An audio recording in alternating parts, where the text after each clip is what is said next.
In today's video, I'm going to teach you to be able to perspective text in Figma, how to create perspective textile. By the end, you'll know exactly how to take any text in your design and give it a clean angle perspective using a simple plugin. First, open the Figma website in your browser and head into the file you want to work in. If you're starting fresh, create a new file so you have a tidy space to practice. Take a moment to prepare your design. Add the text you want to transform, choose the font, weight, and size you like, and position it roughly where you want it to sit in your layout.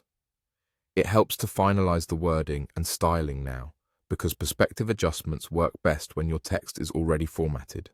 A quick tip: duplicate your text layer before you continue so you can always return to the original if you need to compare or make changes. Next, open the Actions menu in Figma. You can click into the Quick Actions field at the top of the interface or use the keyboard shortcut to open the search bar instantly. With the search bar active, type Perspective Toolkit. You'll see the plugin appear in the results. Click it, then click Run to launch it right inside your file. Once the plugin window opens, you can start shaping the text. Use the controls to adjust the angle so your text tilts and recedes in space the way you envision.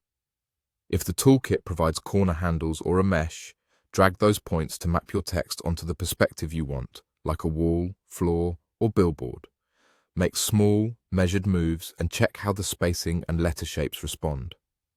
Subtle adjustments usually look more polished than extreme distortions. As you play around with the features, keep your design goals in mind. Aim for a perspective that enhances readability, especially if your text includes smaller characters or thin fonts. If you need more depth, increase the perspective gradually rather than all at once.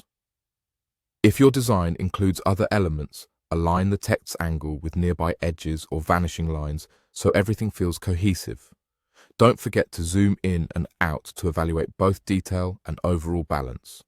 When you're happy with the result, close the plugin and continue refining your layout. You've just created perspective text in Figma using the Perspective Toolkit, and you did it in a clean, non-destructive way that keeps your original work intact. Save your file and you're all set.